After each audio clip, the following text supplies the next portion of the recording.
Sêneca, sobre a brevidade da vida. A maior parte dos mortais, Paulino, lamenta a maldade da natureza, porque já nascem com a perspectiva de uma curta existência e porque os anos que lhes são dados transcorrem rápida e velozmente. De modo que, com a exceção de uns poucos, para os demais, e em pleno esplendor da vida, é que justamente esta os abandona. No entanto, como se imagina, não apenas o comum dos mortais ou a massa ignorante sofre desse mal geral, pois ao afetar também os homens cultos, seus efeitos geram muitos lamentos.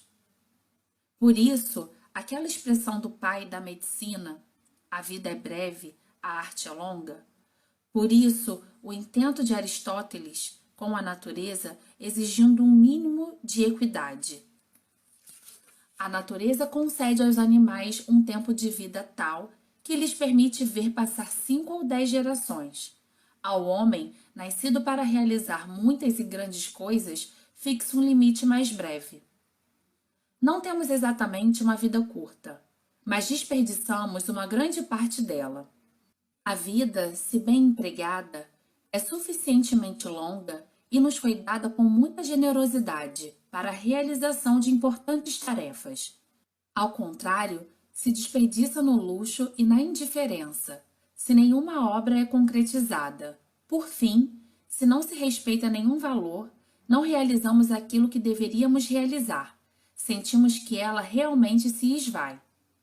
Desse modo, não temos uma vida breve, mas fazemos com que ela seja assim. Não somos privados, mas pródigos de vida. Como grandes riquezas, quando chegam às mãos de um mau administrador, em um curto espaço de tempo, se dissipam. Mas se modestas e confiadas a um bom guardião, aumentam com o tempo. Assim, a existência se prolonga por um largo período para o que sabe dela usufruir. Por que reclamamos da natureza? Ela se mostrou benevolente. A vida, se souberes viver, é longa, mas a insaciável ganância domina um. Outro desperdiça sua energia em trabalhos supérfluos. Um encharca-se de vinho, outro fica entorpecido pela inércia. Um está sempre preocupado com a opinião alheia, outro por um irreprimido desejo de comerciar. É levado a explorar terras e mares na esperança de obter lucro. O desejo de guerrear torturas alguns, que não se mostram apreensivos em relação aos perigos alheios ou ansiosos aos seus próprios. Há aqueles, voluntariamente, que se sujeitam à ingrata adulação dos superiores. Também há aquele que se ocupam invejando o destino alheio e desprezando o seu próprio.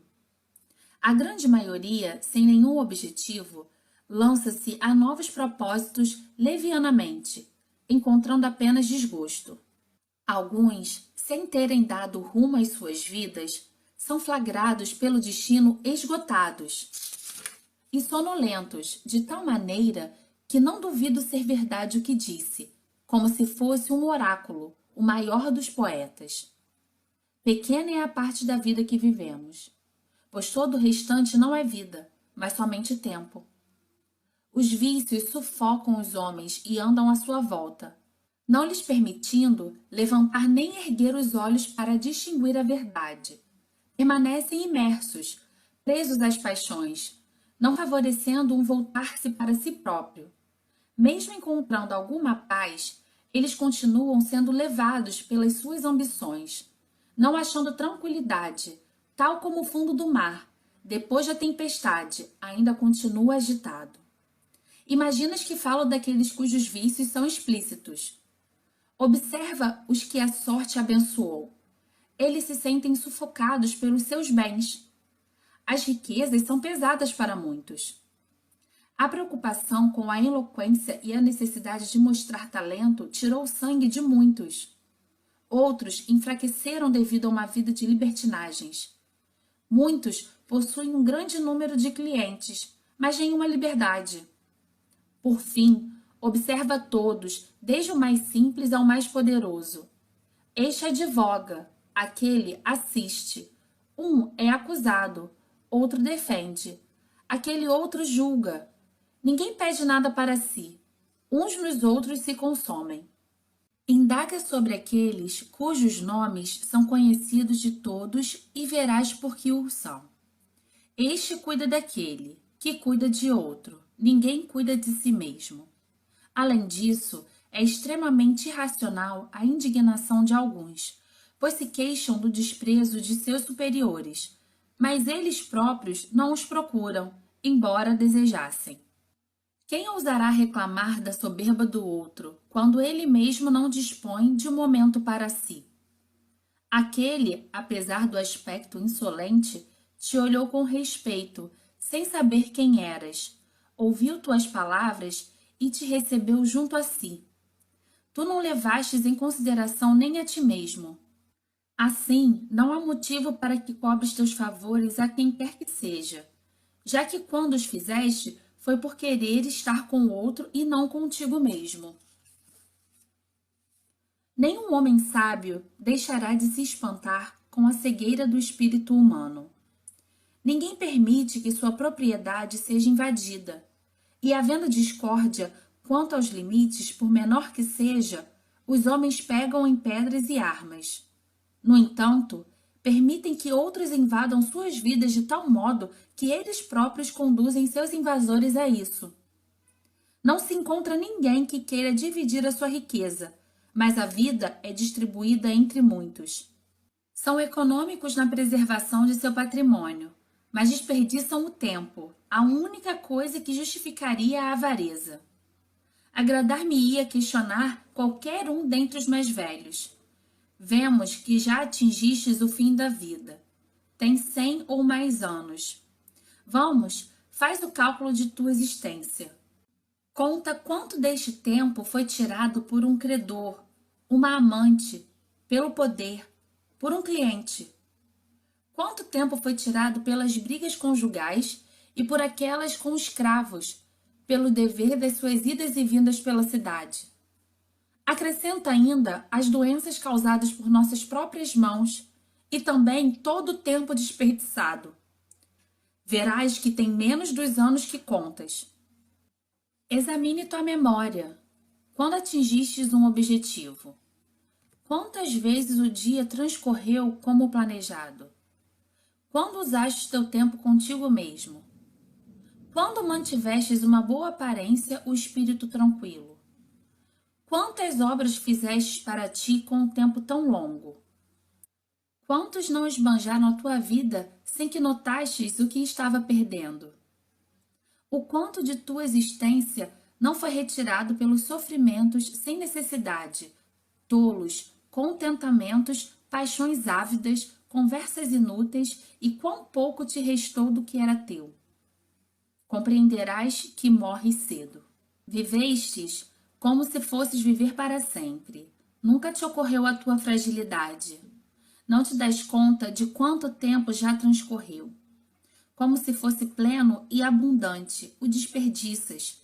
Nesse interim, o tempo que dedicas a alguém ou alguma coisa talvez seja o teu último dia. Temes todas as coisas como mortais. Desejas outras tantas, tal como os imortais. Ouvirás a maioria dizendo: aos 50 anos me dedicarei ao ócio. Aos 70 ficarei livre de todos os meus encargos. Que certezas tens que há uma vida tão longa? O que garante que as coisas se darão como dispõe? Não te envergonhas de destinar para si somente resquício da vida que reserva para a meditação apenas a idade que já não é produtiva? Não é tarde demais para começar a viver. Quando já é tempo de desistir de fazê-lo? Que tolice dos mortais há de adiar para o 50º ou 60º anos as sábias decisões e partir daí, onde poucos chegaram, mostrar desejos de começar a viver. Poderás ver os homens mais poderosos, ocupando os mais altos cargos, demonstrarem que querem e louvam o ócio, preferindo-o a todos os seus bens. Desejam por pouco que seja abrir mão de sua posição, se possível com segurança, pois embora nada que venha de fora a ameace ou abale, por si mesmo a fortuna se desfaz. O divino Augusto, a quem os deuses favoreceram mais do que qualquer outro, não deixou de querer para si o descanso e o afastamento dos assuntos públicos. Toda vez que se pronunciava, retomava o mesmo ponto, o desejo do ócio. Isso deixava seu trabalho mais leve, com um consolo falso, mais doce, de que um dia haveria de viver para si mesmo. Em certa carta enviada ao Senado, como prometesse o seu repouso não seria desprovido de dignidade e seria condizente com a sua glória passada, encontrei essas palavras: estas coisas são mais fáceis falar que fazer. No entanto, o desejo daquele tempo que tanto sonho me anima de tal maneira que antecedo algo do desejado pela doçura das palavras pronunciadas. O ócio era uma coisa tão desejada que, por não poder dele desfrutar, antigozava-o em pensamento. Aquele que via as coisas dependerem só de si, que decidia a sorte dos homens e das nações, com muito prazer sonhava com o dia em que se despojaria de sua magnitude. Estava consciente de quanto suor exigiam aqueles bens que brilhavam por todas as terras, de quantas inquietações reprimidas eles ocultavam. Levado primeiro a combater os cidadãos, depois os amigos e, por fim, os mais próximos no mar e na terra, fez derramar sangue. Tenho levado a guerra pela Macedônia, Cilícia, Egito, Ásia e quase todos os litorais. Dirigiu os exércitos já cansados de oprimir os romanos para as guerras externas. Enquanto pacifica os Alpes e subjuga inimigos infiltrados em meio à paz do império e estende as fronteiras para além do Reno, do Eufrates e do Danúbio, na própria Roma, os punhais de Murena, Cepião, Lépido, Enárcio e tantos outros se voltaram contra ele. Não havia ainda se livrado das armadilhas destes, quanto sua filha, e muitos jovens nobres entregavam-se ao adultério como se fosse um sacramento, atormentando assim a sua velhice, sem falar ainda de uma união perigosa, a de uma determinada mulher a um Antônio. Arrancava esses males com as próprias mãos e os outros já apareciam, tal como num corpo ferido e sangrando, uma outra parte sempre se rompia. Por essa razão, desejava o ócio e todo o seu empenho centrava-se nisso. Esse era o desejo daquele que podia satisfazer os desejos de todos os demais.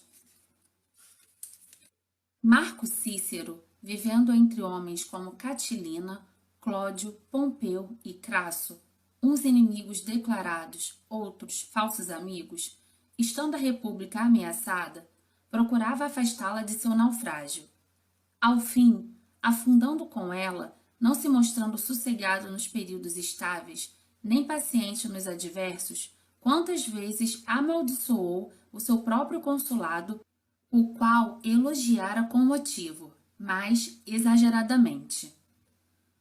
Com lamentáveis palavras se dirige numa carta a Ático, na época em que Pompeu, o pai, já havia sido vencido, e seu filho restabelecia na Espanha as armas despedaçadas. O que faço aqui? Perguntas? Permaneço numa falsa liberdade na minha casa de Túsculo. Acrescenta ainda outras palavras nas quais lamenta a vida passada, reclama do presente e se desespera com o futuro. Cícero se diz semi-livre, mas, francamente, nunca um sábio recorrerá a um nome tão humilhante. Nunca terá meia liberdade, mas íntegra e sólida, desapegado senhor de si acima dos outros. Pois quem pode ser superior ao que está acima do destino? Disse que Lívio Druso, homem violento e veemente, tendo implantado novas leis contra as más medidas dos Gracos, com o apoio de uma grande multidão de toda a Itália, não vendo êxito para sua política, que já não podia levar adiante nem uma vez lançada abandonar, execrou a sua vida agitada desde o princípio, Declarando nunca ter tido férias, nem quando menino, com razão, ainda adolescente, trajando a toga pretexta, ditava recomendações sobre os réus aos juízes e fazia prevalecer tão bem a sua opinião no fórum que ganhou, segundo dizem, algumas causas. A que não levaria uma ambição tão prematura. Portanto, era tarde para se queixar de falta de férias. Ele que, desde criança, era um perturbador e um elemento nocivo ao fórum. Discute-se ter ele se suicidado, pois morreu de um ferimento na virilha. Duvidam de ter sido sua morte voluntária, mas ninguém de que tenha sido oportuna. É inútil evocar os que, embora pareçam felizes aos outros, declaram a eles mesmos que, na verdade, odeiam todas as ações de suas vidas. Entretanto, com essas declarações não mudaram nem a si próprios nem aos demais, pois mal falavam e as paixões faziam-nos recair em seus antigos costumes. Certamente, uma vida como essa, mesmo que dure mais de 1000 anos, será determinada por limites estreitos. Estes vícios podem devorar não apenas um século. A razão pode estender o espaço de tempo de que dispomos, mas esse pode escapar. Não podes te apossar dele, nem retê-lo, ou fazer demorar a mais fúlgida das coisas. Apenas deixar que se perca como se fosse uma coisa supérflua e substituível. Coloco em primeiro lugar aqueles que nunca estão disponíveis para nada, senão para o vinho e para os prazeres da carne. Outros, embora se prendam à imagem da glória, erram honradamente. Podes-me enumerar os avarentos, os raivosos, ou os que se empregam a ódios e injustas guerras. Eles, pelo menos, pecam de forma mais viril. Todavia, os que abandonam a gula e aos prazeres carnais se degradam de forma desonrosa. Examina todo o tempo deles, verifica quanto gastam em cálculos e armadilhas, quanto temendo, quanto bajulando, quanto sendo bajulados e quanto ocupam com a segurança a dos outros, quanto gastam com banquetes que já se tornaram uma obrigação. Verás que nem seus bens, nem seus males o deixam respirar. Por fim, é consenso que um homem ocupado não pode fazer nada bem. Não pode se dedicar à eloquência nem aos estudos liberais, já que seu espírito, distraído com coisas diferentes, não se aprofunda em nada. Ao contrário, tudo que lhe é imposto rejeita. Nada está mais longe do homem ocupado do que viver. Nenhuma coisa é mais difícil de aprender. Para todas as outras artes, há muitos mestres em diferentes lugares, dentre os quais encontram-se até mesmo crianças com habilidade para ensiná-las. Deve-se aprender a viver por toda a vida, e por mais que te admires, durante toda a vida se deve aprender a morrer. Muitos dos maiores homens, afastados todos os obstáculos, renunciadas as riquezas, os negócios e os prazeres, usaram seu tempo até o fim para aprender a viver.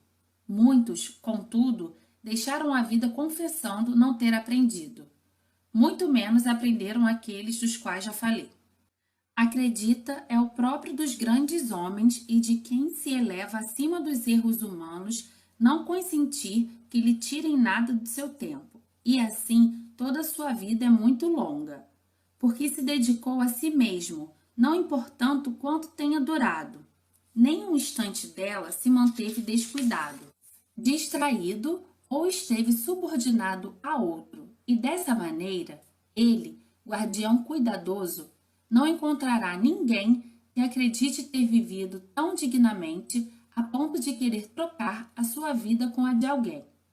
Portanto, a este o tempo foi suficiente, mas aqueles aos quais o povo exuriu, ela necessariamente faltou. Mas não há motivos para que penses que eles não percebem seus erros. Certamente ouvirás muitos que são pressionados pela sua grande prosperidade. Às vezes, aclamar no meio da multidão de clientes, ou de suas causas jurídicas, ou de outras honrosas misérias. Não me permitem viver. E por que me permitiriam? Todos os que te reclamam para si te afastam de tuas ocupações. Quantos dias te levou aquele réu? E aquele candidato? E aquela velha, cansada de enterrar herdeiros? E aquele que finge ser doente para exercitar a cobiça dos calçadores de testamentos? E aquele amigo poderoso que te quer não como amigo, mas como parte do seu cortejo? Faz a conta dos dias de tua vida, perceberás que poucos restam para ti mesmo. Tendo aquele conseguido os cargos com os quais sonhava, deseja largá-los e repete sem cansar: quanto este ano passará? Outro proporciona jogos públicos, os quais desejou que lhe coubessem por sorte, e diz: quando ficarei livre deles? Cada um se lança à vida, sofrendo da ânsia do futuro e do tédio do presente. Mas aquele que utiliza todo o tempo apenas consigo mesmo, que organiza todos os dias como se fosse o último, não deseja nem teme o amanhã. Que novo prazer existe que qualquer hora já não lhe possa trazer? Conhece todas as coisas, tudo foi desfrutado à sociedade. Do que falta o que o destino disponha como quiser. A vida já está assegurada. Nada lhe pode ser adicionado ou retirado, e mesmo que se acrescente alguma coisa, seria como alimentar o que já está farto de qualquer alimento, ou seja, receber o que não mais deseja. Não julgues que alguém viveu muito por causa de suas rugas e cabelos brancos. Ele não viveu muito, apenas existiu por muito tempo. Julgas que navegou muito aquele que, tendo se afastado do porto, foi pego por violenta tempestade e errante ficou à mercê dos ventos e ao capricho dos furacões, sem no entanto sair do lugar? Ele não navegou muito, apenas foi muito acossado. Admiro-me quando vejo alguns pedindo tempo e aqueles a quem pede serem complacentes. Ambos consideram que o tempo pedido não é tempo mesmo. Parece que nada é pedido e nada é dado. Joga-se com as coisas mais preciosas de todas, porém elas lhe escapam sem que percebam, já que é incorporal e algo que não está sob os olhos. Por isso é considerada desprezível e nenhum valor lhe é dado. Os homens recebem pensões e aluguéis com prazer e concentram nessas coisas suas preocupações, esforços e cuidados. Ninguém valoriza o tempo, faz-se uso dele muito largamente como se fosse gratuito. Porém, quando doentes, se estão próximos da morte, jogam-se aos pés dos médicos, ou, se temem a pena capital, estão preparados para gastar todos os seus bens para viver. Tamanha é a confusão de seus sentimentos. Se pudéssemos apresentar a cada um a conta dos anos futuros, da mesma forma que se faz com aqueles já passaram, como tremeriam aqueles que vissem restar-lhes poucos anos e como economizariam? Pois, se é fácil administrar o que, embora pouco, é certo, deve-se conservar com muito cuidado o que não se pode saber quando acabará. No entanto, não há como dizer que eles ignoram quão precioso seja o tempo. Costumam falar aos que admiram muito que estão dispostos a lhes dar parte de sua vida. E realmente dão, não percebendo que subtraem vários anos de si próprios, sem, entretanto, aumentar os daqueles. Ignoram, porém, o fato de estarem perdendo seus anos, já que lhes é tolerável a perda de um bem que não se percebe. Ninguém te devolverá aquele tempo, ninguém te fará voltar a ti próprio. Uma vez lançada, a vida segue o seu curso e não o reverterá nem o interromperá, não o elevará, não te avisará de sua velocidade, transcorrerá silenciosamente. Ela não se prolongará por ordem de um poderoso nem pelo desejo do povo. Correrá tal como foi impulsionada no primeiro dia. Nunca sairá de seu curso nem retardará. O que acontecerá? Tu estás ocupado e a vida se apressa. Por seu turno, a morte virá e ela deverás te entregar, querendo ou não. Pode haver alguma coisa mais tola, me diga, que é a maneira de viver desses homens que deixam a prudência de lado? Vivem ocupados para poder viver melhor, acumulam a vida dissipando-a, fazem seus projetos para longo tempo. Porém, esse adiantamento é prejudicial para a vida, já que nos tira o dia a dia, rouba o presente, comprometendo o futuro. A expectativa é maior, impedindo para viver. Leva-nos para o amanhã e faz com que se perca o presente. Daquilo que depende do destino, abres mão. Do que depende de ti, deixas fugir. Para onde te voltas? Para o que te dedicas? Todas as coisas que virão jazem na incerteza. Vive daqui para diante. Eis que o maior profeta, como que instigado por uma boca divina, para saudar-te canta os versos. O melhor da vida é o que foge primeiro aos miseráveis mortais. Por que te demoras? Ele pergunta. Por que tardas? Se não tomas a iniciativa, o dia foge, e mesmo que o tenhas ocupado, ele fugirá. Assim, é preciso combater a celeridade do tempo usando a velocidade, tal como de uma rápida corrente, que não fluirá para sempre. Se deve beber depressa.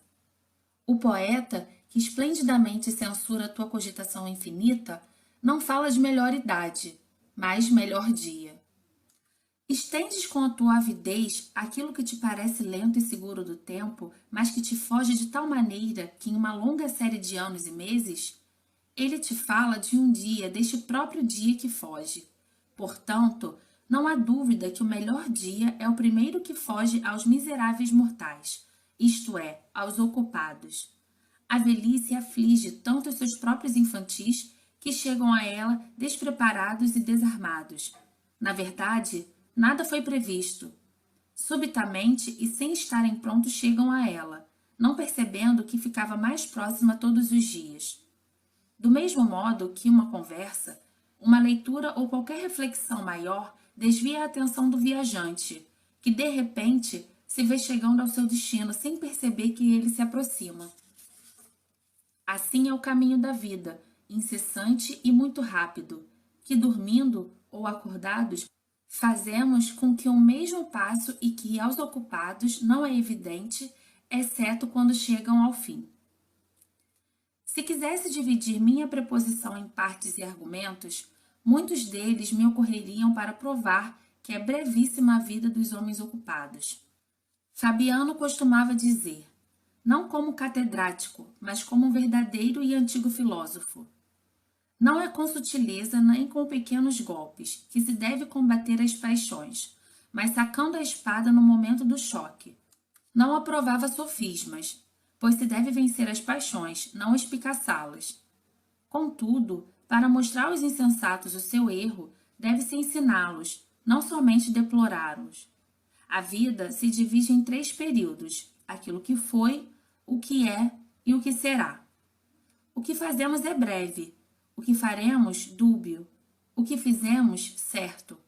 Na verdade, o destino perdeu o controle sobre o passado. Ninguém pode querer recuperá-lo. Os homens ocupados admitem isso. Na verdade, eles não têm tempo para olhar o passado, e se tivessem, lhes seria desagradável a recordação de algo penoso. O fato é que somente forçados eles revivem os maus tempos. Não desejam retê-los, pois os vícios, embora escondidos sob alguma sedução do prazer transitório, se revelam com uma recordação. Ninguém retorna de um bom grado que passou, exceto aquele cujas ações estão submetidas à sua própria consciência. O que cobiçou ambiciosamente, desprezou arrogantemente, venceu violentamente, enganou perfidamente, furtou desonestamente e prodigamente gastou, deve temer a sua própria recordação. Esta é a parte sagrada de nossas vidas, que ultrapassa todos os reverses humanos, que não pertence ao destino e que não pode ser atingida pela miséria, pelo medo, nem pelo ataque das doenças. Não se pode incomodá-la, nem tirá-la de quem a possui. A sua posse é perpétua e intrépida. Cada dia só está presente por alguns momentos, mas todos os dias do passado a ti se apresenta quando assim ordenas. consentem que sejam detidos e inspecionados pelo teu juízo, algo que aos homens ocupados falta tempo para fazer. Uma alma segura e tranquila pode correr por todos os momentos da vida. Todavia, os espíritos dos homens ocupados estão sob o jugo, não podem se dobrar sobre si próprios, não podem se contemplar. Por conseguinte, a sua vida se precipita nas profundezas, e assim como de nada serve encher com o líquido uma vasilha sem fundo, nada pode trazer de volta o tempo. Não importa quanto ele foi dado, se não há onde retê-lo. Ele atravessará os espíritos abalados e que nada apreendem. O tempo presente é brevíssimo, ao ponto de, na verdade, não ser percebido por alguns. De fato, ele está sempre em curso, flui e se precipita.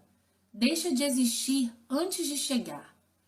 Não pode ser detido do mesmo modo que o mundo ou as estrelas, cujo incansável movimento não permite que se mantenham no mesmo lugar. Assim, somente o tempo presente pertencente aos homens ocupados, o tempo que está breve não pode ser alcançado, e que é retirado deles, já que estão distraídos com muitas coisas. Enfim, queres saber o pouco que vivem os ocupados? Vê o quanto eles desejam longamente viver? Velhos decrépitos mendigam com súplicas um prolongamento de poucos anos. Eles fingem ser mais novos do que realmente são. Lisonjeiam-se a si próprios com mentiras, se enganam com prazer, como se pudessem iludir o destino. Mas quando alguma doença lhe mostra sua fragilidade, morrem amedrontados, como se não estivessem deixando a vida, mas ela estivesse sendo arrancada deles. Eles gritam que foram tolos por não terem vivido e que, se conseguirem escapar daquela doença, viverão no ócio.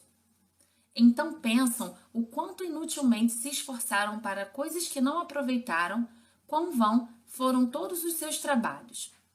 Porém, por que não seria longa a vida para aqueles que a conduziram à distância de qualquer ocupação?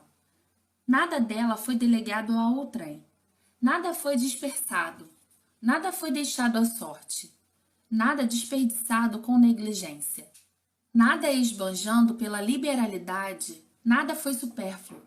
A vida toda pode-se dizer proveitosa.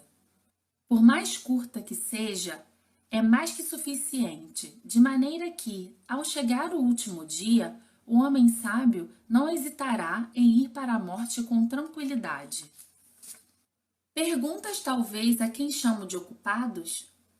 Não há razão para pensares que se trate somente daqueles que só saem do tribunal quando lhes são enviados os cães, nem daqueles que, vez ou serem esmagados orgulhosamente por seu séquito ou desdenhosamente em meio ao de outros, nem daqueles cujos ofícios tiram de casa para bater à porta de outro, nem mesmo daqueles a quem a lança, de protetor mantém ocupados devido a uma causa em julgamento. Há aqueles cujo ócio mesmo é ocupado, seja na casa de campo, em sua cama, na solidão. Por mais longe que estejam de todos, eles são prejudiciais a si próprios. Deles não se pode dizer que a vida seja ociosa, mas apenas que possuem uma ocupação indolente. Tu chamas de ocioso aquele que coleciona os tesouros de Coríntio com a ansiosa delicadeza e consome a maior parte dos dias a polir lâminas enferrujadas? Aquele que se senta no lugar onde os meninos se untam óleo, de fato que é crime, nem sequer com vícios romanos trabalhamos, para vê-los lutar? Que classifica seu rebanho de jumentos pela cor e pela idade? Que patrocina os atletas mais reconhecidos? Chamas de ociosos os que passam muitas horas no barbeiro, enquanto é arrancando qualquer pelo que nasceu na noite anterior, falando sobre cada fio de cabelo enquanto a cabeleira é arrumada ou os seus cabelos deficientes são reunidos de um lado para o outro na testa? Como se irritam se o barbeiro foi pouco negligente, acreditando que estava aparando os cabelos de um homem de verdade. Como se inflamam e se parte de sua cabeleira foi cortada, se algo está fora da ordem, se tudo não cai em cachos idênticos. Quantos prefeririam ver em desordem a república e não a sua cabeleira? Quantos se atormentam mais com a elegância de sua cabeça do que o estado de saúde? Quantos preferem ter o cabelo mais bem penteado a ser mais honesto? Estes que estão sempre ocupados entre o pente e o espelho são os que tu chamas de ociosos? O que são então aqueles que trabalham compondo, escutando e recitando canções enquanto torcem suas vozes, que a natureza fez ótimas e simples, e inflexões de modulações insípidas? Estão sempre estalando os dedos para marcar alguma canção que tem na cabeça. Eles que, mesmo em assuntos sérios e frequentemente tristes, continuam cantarolando? Estes não têm repouso, mas ocupações inertes. Certamente eu não classificaria suas festas como tempo livre, uma vez que vejo o quão cuidadosamente organizam a baixela. Quão diligentemente amarram as túnicas de seus jovens favoritos, quão quietos ficam com o modo pelo qual o javali será preparado pelo cozinheiro, quão velozmente os jovens escravos, quando o sinal é dado, correm às suas tarefas, com quanta arte as aves são cortadas em pedaços pequenos, com quanto cuidado os rapazinhos limpam o vômito dos bêbados. É através desses artifícios que admirem a fama de elegantes e luxuosos, e os seus males os seguem por todos os momentos de sua vida. Eles não bebem nem comem sem alguma ambição. Não contarás, de fato, entre os ociosos, aqueles que vão para lá e para cá sobre carruagens ou em liteiras, e para os seus passeios jamais perdem a hora. Nem os que em outro avisa quando deve se lavar, nadar e jantar. É tamanha a debilidade e enfraquecimento de seus espíritos que eles não conseguem saber por si próprios quando sentem fome. Ouvi de um desses homens, quando era tirado do banho por várias mãos e colocado sobre um assento, interrogar: já estou sentado? Tu crês que este que ignora se está sentado consegue saber se vive, se enxerga, se é ocioso? Não saberei dizer facilmente de qual dos dois tenho mais pena, se daquele que ignora ou daquele que finge ignorar. Muitos, deveras, se esquecem de várias coisas, outros fingem. Alguns vícios o seduzem como se fossem provas de felicidade, pois lhe parece ser mais do que inferior e desprezível saber o que faz. Não creia, pois, que os mimos exageram quando ridicularizam a luxúria. Francamente, esses homens excedem em muito aquilo que os mimos apresentam. E é tamanha a abundância de vícios inacreditáveis neste século, criativos somente para tais coisas, que já podem acusar os mimos de negligência. É inacreditável que um homem de tão dissoluto precise saber por outro se está sentado. Portanto, não é este o ocioso, nomeia-o de outra forma, está doente. Ou ainda é um morto-vivo. Aquele que tem consciência de seu lazer é ocioso. Este, a quem é necessário que se informe onde está seu corpo, é um mortiço. E assim, de que modo pode ser o senhor de qualquer parte do seu tempo? Seria exaustivo demais examinar cada um daqueles que desperdiçaram a vida em jogos de xadrez, de bola ou bronzeando-se ao sol. Não desfrutam do ócio aqueles cujos prazeres proporcionam muitas atividades. Ninguém duvida serem muitos os que se cansam sem nada fazer, como os que se dedicam a inúteis estudos de literatura, por exemplo, e eles já são em grande número entre os romanos. Este foi um legado dos gregos, procurar saber quantos remadores tinha Ulisses, se foi a Ilíada ou a Odisseia que foi escrita primeiro, e ainda se eram do mesmo autor, além de outros saberes dessa natureza que se o tem para ti, e nada te gratificam e se tornas público. Não serás considerado mais sábio, senão mais enfadonho. Eis que essa paixão de aprender coisas inúteis tomou conta dos romanos. Há alguns dias ouvi de alguém contando qual foi o primeiro dos comandantes a realizar algumas ações, tais como: Duílio foi o primeiro a vencer uma batalha naval. Cúrio Dentato foi o primeiro a levar elefantes em seu cortejo triunfal. Esses assuntos, embora não levem à glória verdadeira, mostram exemplos de feitos cívicos. Tal ciência não traz nenhum benefício, apesar de chamar a atenção pela frivolidade da façanha. Devemos perdoar também aos que investigam matérias como esta. Quem foi o primeiro a convencer os romanos a embarcar em um navio? Foi Cláudio, por este motivo chamado de Caudex, porque entre os antigos a reunião de várias tábuas era chamada de Caudex, de onde o nome de códices para as tábuas da lei. Ainda hoje, os navios que carregam provisões pelo Tibre são chamados à maneira antiga, de codiocária.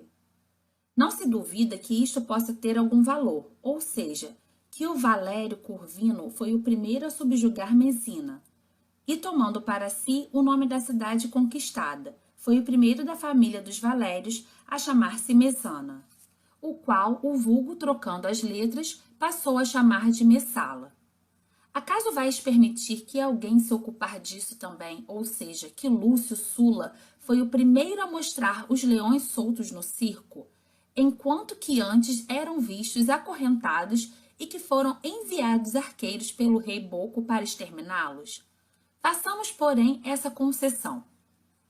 Mas acaso há algum valor em saber que Pompeu foi o primeiro a mostrar um combate no circo com 18 elefantes, tendo sido enviados criminosos para enfrentá-los como se fosse uma batalha?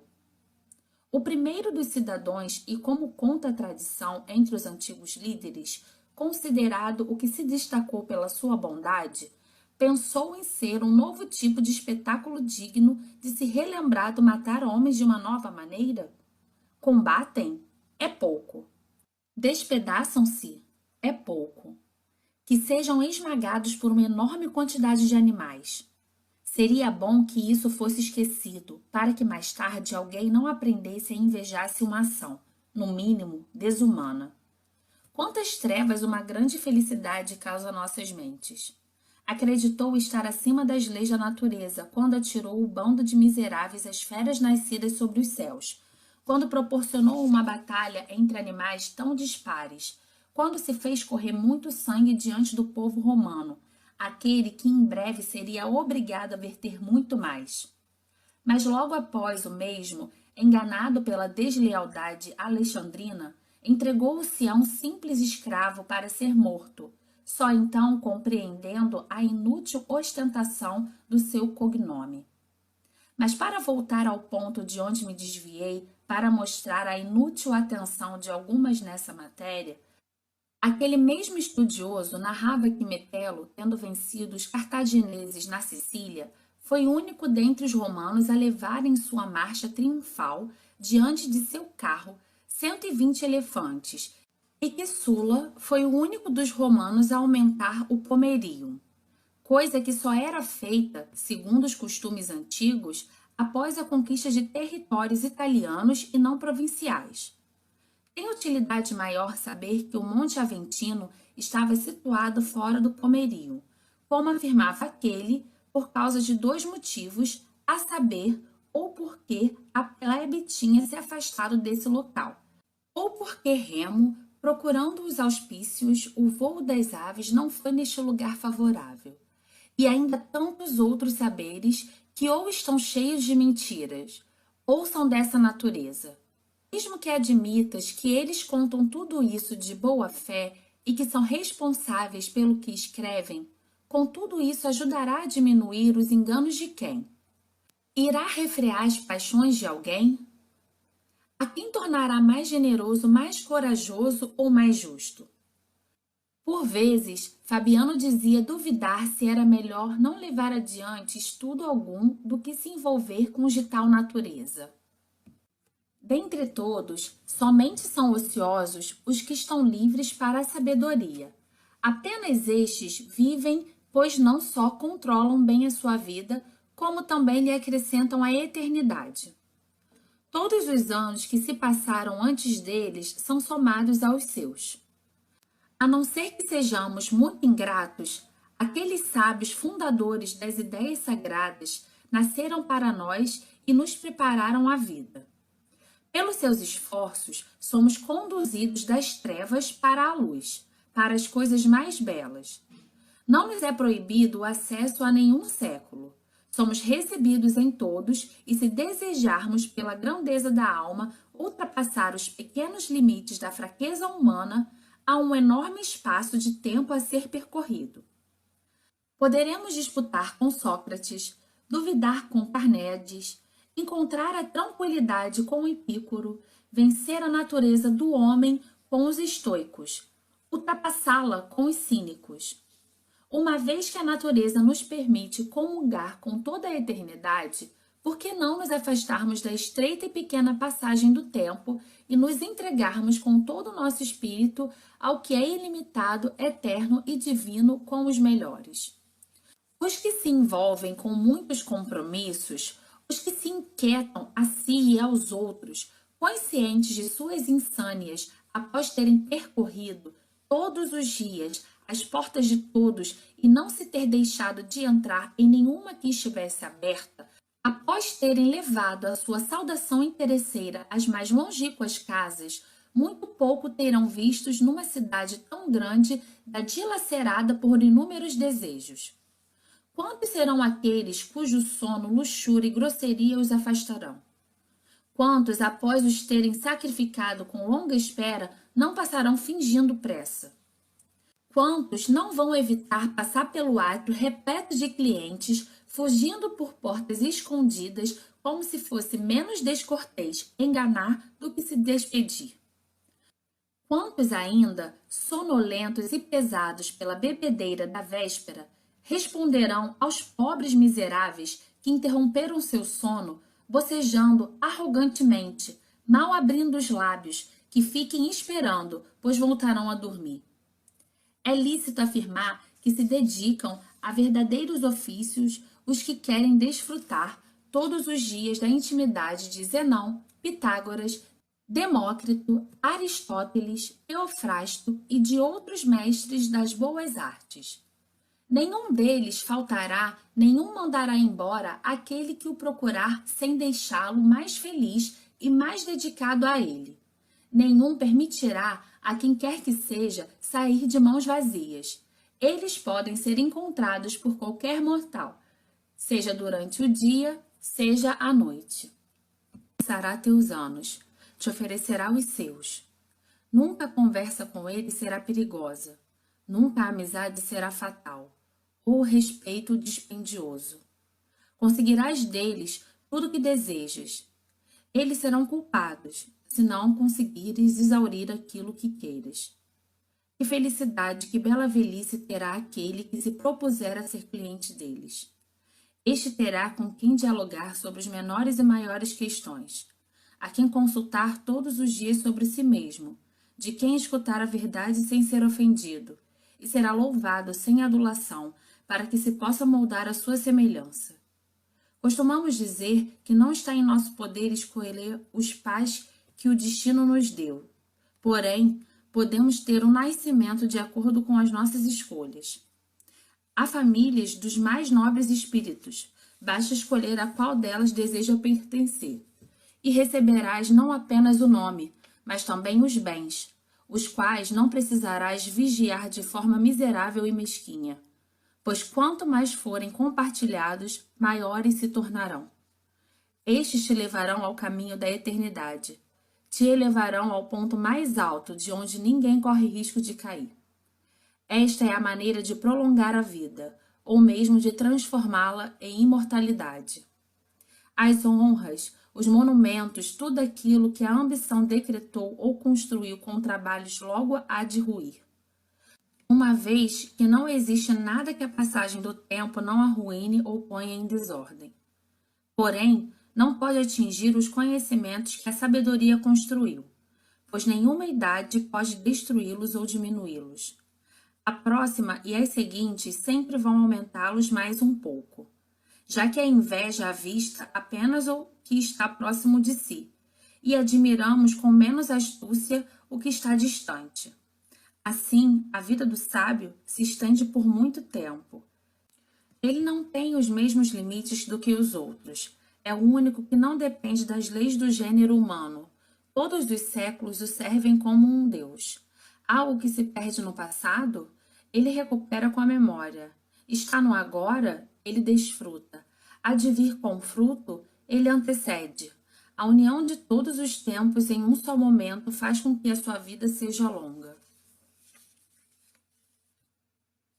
Muito breve e agitada é a vida daqueles que esquecem o passado, negligenciam o presente e temem o futuro. Quando chegam ao fim, os coitados entendem muito tarde que estiveram ocupados fazendo nada.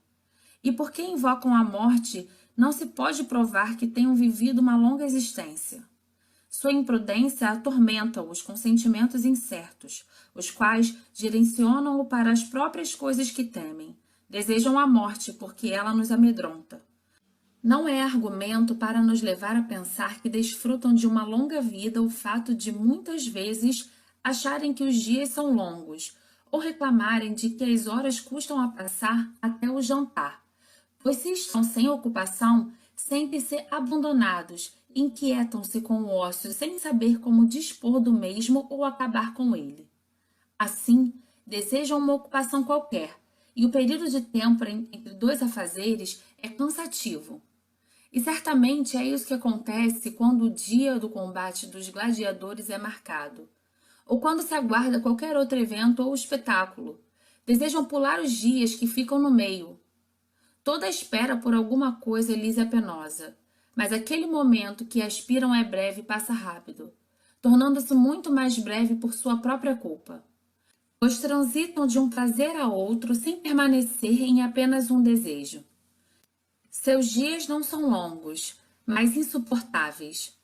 Ao contrário, muito curtas lhe parecem as noites que passam nos braços das prostitutas ou entregues a bebedeiras. Talvez daí resulte o delírio dos poetas, que alimentam os erros dos homens com histórias nos quais se mostra Júpiter, embevecido pelo desejo do coito, duplicando a duração da noite. De que se trata, senão, de exaltar os nossos vícios, já que os encontramos nos deuses e vemos na divindade um exemplo de fraqueza? Podem esses não achar muito curtas as noites pelas quais pagam tão caro? Perdem o dia esperando a noite com medo da aurora. Os seus prazeres são inquietos e abalados por aflitos terrores, e mesmo nos momentos de maior alegria, este pensamento inoportuno aparece no seu íntimo. Até quando isso durará? Nesse estado de ânimo, os reis lastimaram o seu poderio. Não os consolou a grandeza da sua sorte, mas o aterrorizou o fim da sua aventura.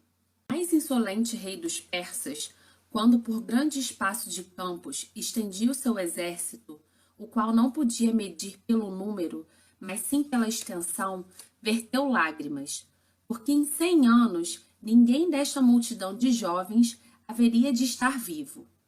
Mas a esses, pelos quais chorava, ele próprio faria aparecer uns na terra, outros no mar, uns em combate, outros na fuga, e dentro de pouco tempo exterminaria aqueles pelos quais temia o 100º ano.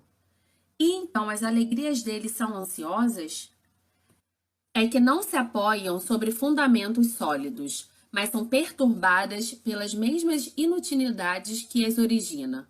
Quais então acreditam serem os momentos tristes da vida deles, por eles próprios confessos, quando esses períodos de tempo, dos quais se orgulham e parece elevá-los acima da humanidade, estão longe de lhes oferecer uma felicidade pura? Os maiores bens demonstram inquietude, e as maiores fortunas são menos confiáveis. Outra felicidade é necessária para conservar a felicidade, e para os mesmos votos realizados devem ser feitos novos votos.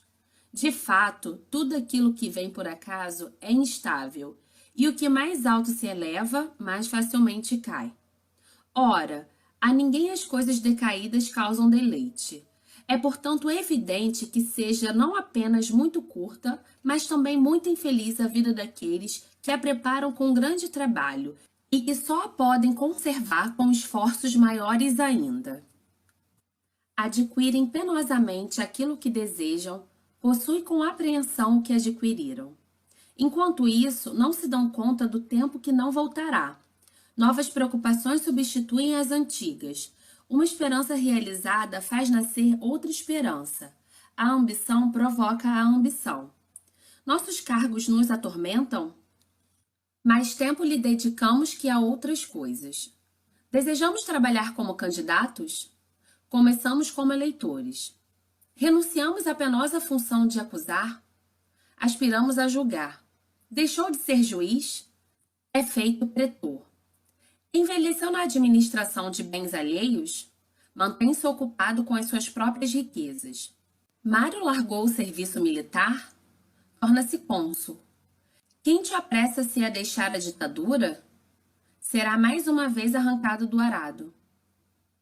Ainda não amadurecido por tantas empresas, o rei Cipião, vencedor de Aníbal e Antíoco, marchará contra os cartagineses, ornamento de seu próprio consulado, garantia de seu irmão, e se ele próprio não tivesse impedido, teria sido colocado ao lado de Júpiter.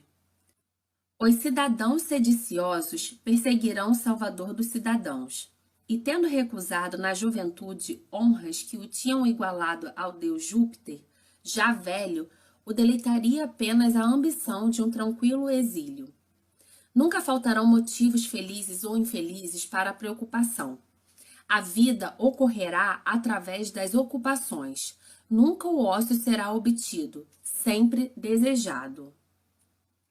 Afasta-te, então, do vulgo, caríssimo Paulino.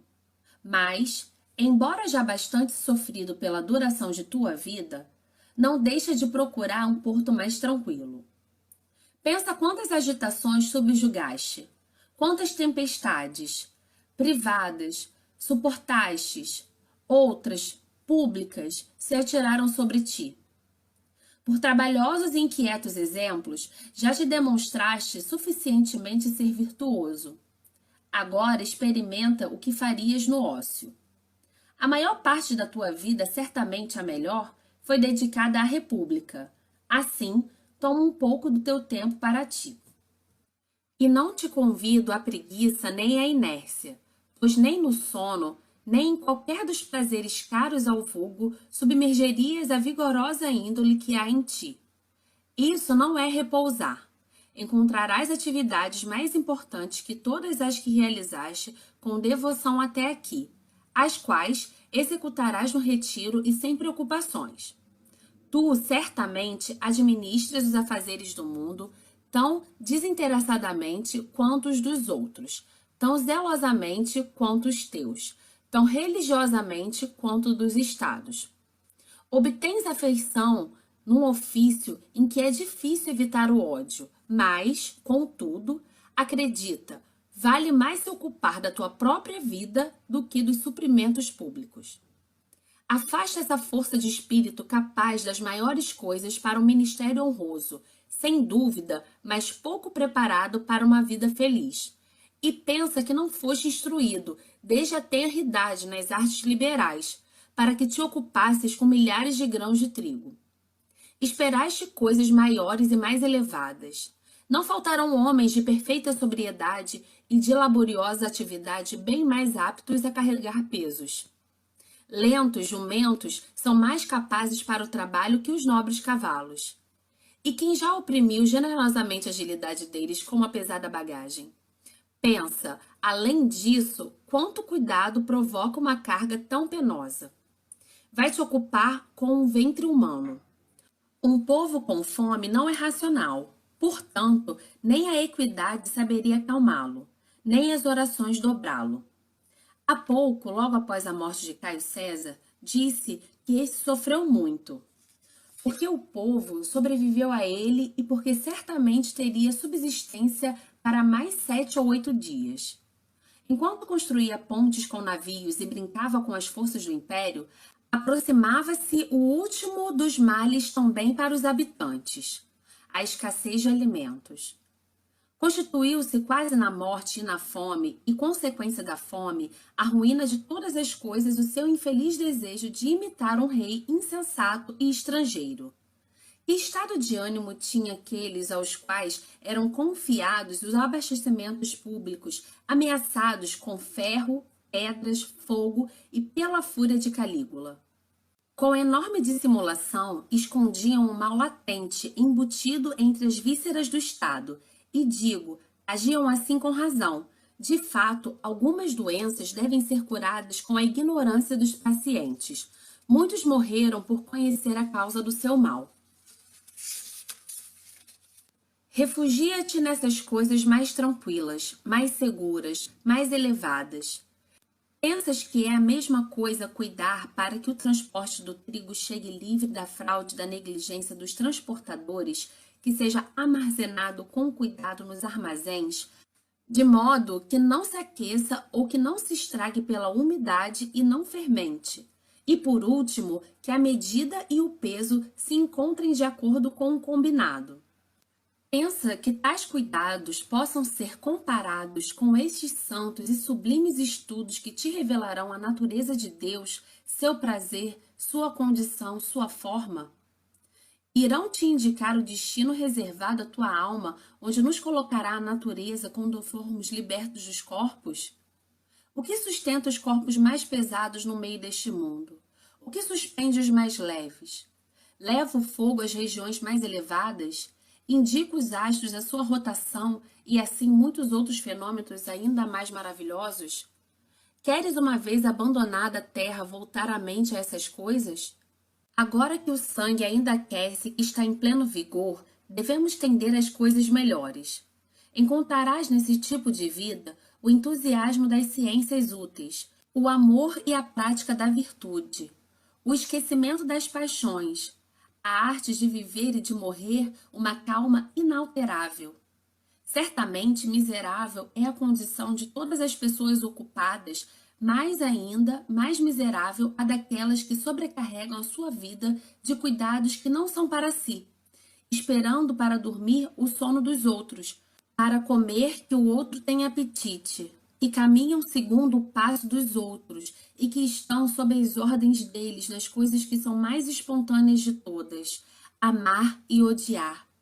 Se desejam saber quão breve é a sua vida, que calculem quão exígua é a parte que lhes toca. Por isso, quando vires com frequência uma toga pretexta, um nome célebre no foro, não tenhas inveja, já que essas coisas se obtêm a custo da própria vida. A fim de que um único ano lhe seja dado, consumirão todos os seus anos. A vida abandonou a alguns logo na sua primeira fase, antes de conseguirem atingir o máximo de sua ambição. A outros, após terem cometido diversas desonestidades e galgado a mais elevada posição, vem-lhes à mente a amarga convicção de ter trabalhado tanto por uma vã inscrição num túmulo. Por último, os velhos, muito ocupados com as frescas esperanças que não convencem a juventude, sucumbem de fraqueza entre esforços enormes e sôfregos.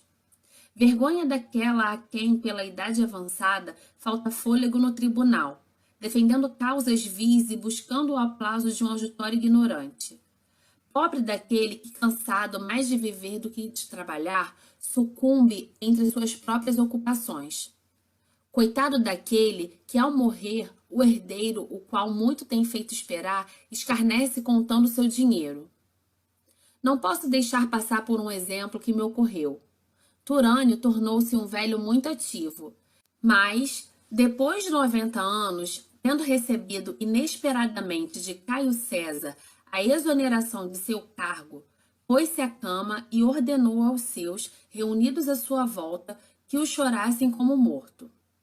A casa toda chorava o ócio do velho patrão, e não findou o luto antes que lhe fosse restituído seu trabalho. A tal ponto é agradável morrer ocupado? A maior parte dos homens tem o mesmo estado de ânimo. Neles, o desejo do trabalho é maior que a capacidade para tal. combatem a decadência do corpo e a própria velhice lhes parece deplorável, pois os afasta dos negócios. Aos 50 anos, a lei dispensa do serviço militar. Aos 60, não convoca os senadores. Mas os homens mais dificilmente concedem a si próprios o repouso do que a lei. Nesse meio tempo, enquanto furtam e são furtados, enquanto um acaba com o descanso do outro, enquanto são reciprocamente infelizes, a vida é sem proveito, sem prazer, sem nenhum progresso do espírito. Ninguém tem a morte diante dos olhos, todos projetam longe as esperanças. Alguns chegam a organizar aquelas coisas que estão além de sua vida. A construção de grandes mausoléus, a dedicatória de serviços públicos e jogos fúnebres e orgulhosas exéquias. Francamente, os funerais destes, como se tivessem vivido pouquíssimo, deveriam ser conduzidos à luz de tochas e velas.